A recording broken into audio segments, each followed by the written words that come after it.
Second one, Dre, any questions for Coach?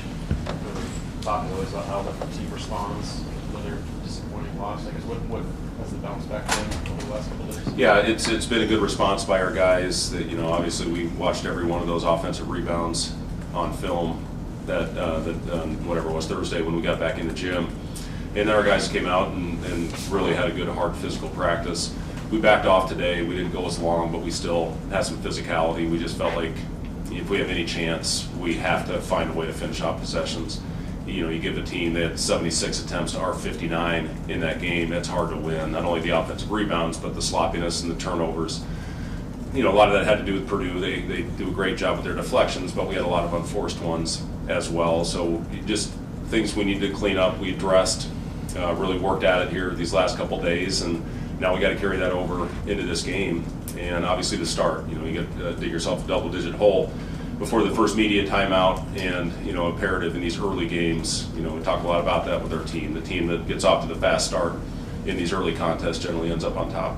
When you looked over the film, what stuck out about how Purdue was able to control the offensive glass away from like Illinois and Michigan? Yeah, I mean they made first contact. That's what it was, and we don't have the length and the athleticism to overcome that. When the other team hits us first, we're at a disadvantage already just from a size standpoint and athleticism standpoint. You're putting yourself in a really bad position when you allow the other team to make contact. They wedge you underneath, and then they use their length to go up over the top. And that's what happened. That's what happened pretty much from start to finish in that game the other night. Not that they wouldn't have your attention anyway, but the fact that Northwestern was up, 15-16 on Michigan, I don't think Martinelli even had his best game that year, guys. Yeah, really. I mean, listen, Chris Collins is doing an unbelievable job with that team, with a lot of younger players. They've got an unbelievably bright future. And, you look at not only that game, but the Iowa game on the road, where they had a great chance to win against a really talented team that's in the upper half of the Big Ten. And they continue to come at you. New guys are stepping up. They're playing with a lot of confidence right now as well. And that was, the performance they had against Michigan to go up 16 points in the second half against a team that was absolutely rolling. And then Michigan, it was similar to our game. I thought the last 10 minutes was very similar to what happened with us. They just wear you down with the size and their athleticism and their pressure and their ability to go to the offensive glass. And listen, Michigan's talent, I've said this, it looks like an NBA team out there. So for Northwestern to battle them, that was still a 4-point game under 3 minutes to go. And they, I thought that was one of the better performances I've seen this year in league against, certainly against Michigan. When you look back at that first meeting of Evanston, what are some of the main things you want to translate into the rematch that you did well? I thought we played with a lot of discipline in that game.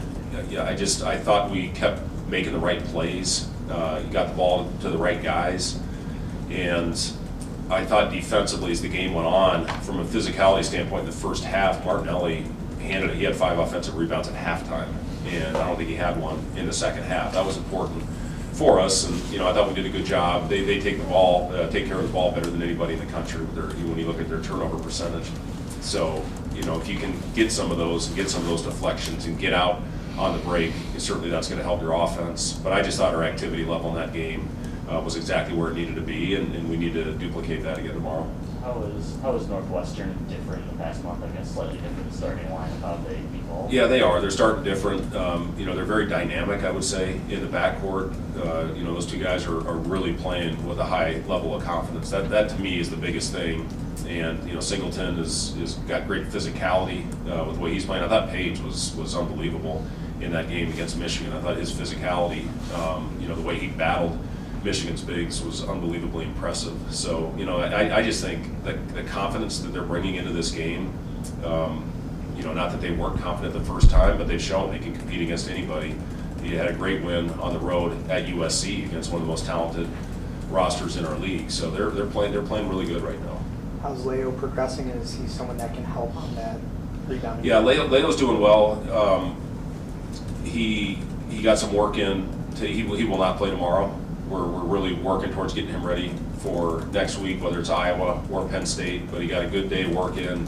When we actually were watching film this morning, he was out on the floor getting an individual workout in, and he responded well to it, to the workload. And we'll see how he's going to be tomorrow, but he will not be in uniform. got about 60-something players, 75 total staff members from the previous years, over 8 decades. I guess, what does it mean to have that type of turnout for an alumni weekend, and just the variety of former players? Yeah, it was great. I just talked to a lot of them. We probably had 50 of them at practice this morning, and just to be able to catch up, a lot of the former players have been coming to this alumni weekend for a lot of years. So, building relationships with them, getting to know them has been great. Seeing a lot of the guys that I played against, that's been fun as well. Danny needed a home visit in Ames, Iowa. He was the sharpest dressed person I think I'd ever seen at that point in my life, and it'd be great to catch up with him again as it was a year ago. Ty Lue unfortunately isn't going to make it back, and I get it. Listen, that All-Star break is sacred. The grind you go through to get there and to be able to recharge your batteries. So, hope he has a great break. So, totally understand. Was looking forward to seeing him. Hopefully we can get him back here at some point. But, he's got a big finish with the Clippers, and certainly we're all wishing him nothing but the best here as they go into the playoff stretch run. These last, whatever it is, 35 games. My son made it back, though. It was fun to see. They played the Warriors 2 nights ago, and he took the 5 a.m. flight back, so it's great to see him. Even though the Spurs are coaching the All-Star break, Jack made the decision to come back. It's his only chance to see his brother play this year with what they've got going, and it's great to see him. That 95-96 team was a year after you, when you're honoring them. What do you remember from some of your matches with those guys from your college? Yeah, had some great battles with those Nebraska teams. I remember playing in the Devaney Center. It was always special for me, just with my connection and ties to Nebraska. I always really enjoyed coming here and playing. I remember my senior year, I banked in a 3. I think to put us up 4, under 30 seconds to go, and we had a good win at our place. But I think I had a losing record against Nebraska, if I'm not mistaken, with the 8 games that we played back then in the old Big 8 conference. But yeah, Danny, listen, the recruiting, the players that he brought in here, the talent was as good as anybody in the league. And that team with Boone and Strickland and Mikey Moore, Pikowski, those guys were always really hard to play. I said this, Pikowski was the hardest guy that I ever had to guard in college, just because of his movement.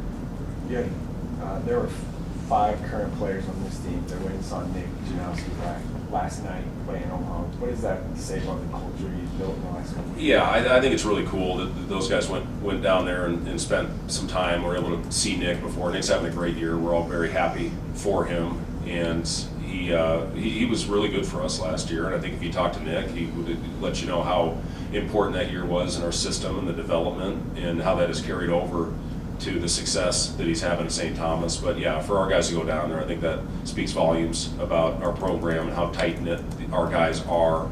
And I know those guys enjoyed seeing it last night. Fred, what are these former players that are back, what are they sharing with your players and with the staff about the success you've had this season? Yeah, I think they really appreciate this group. And, they talked, like I said, I just talked to about 15 or 20 of them, whether before practice or after practice. And they love how this group competes, how hard they play, how unselfish they are, how they play for each other. And I think it brings back great memories for these guys, when you're able to spend time with former teammates, all the highs and lows, ups and downs you go through as teammates, all the battles. And, it just brings back great memories. So I think when they see a team having success, it's really fun for our former players. And, we love welcoming them back for this weekend. We've got a dinner and a banquet tonight, and it'll be fun to, again, see everybody and catch up with everybody. Yes, sir, Coach. Thank you. You have a team?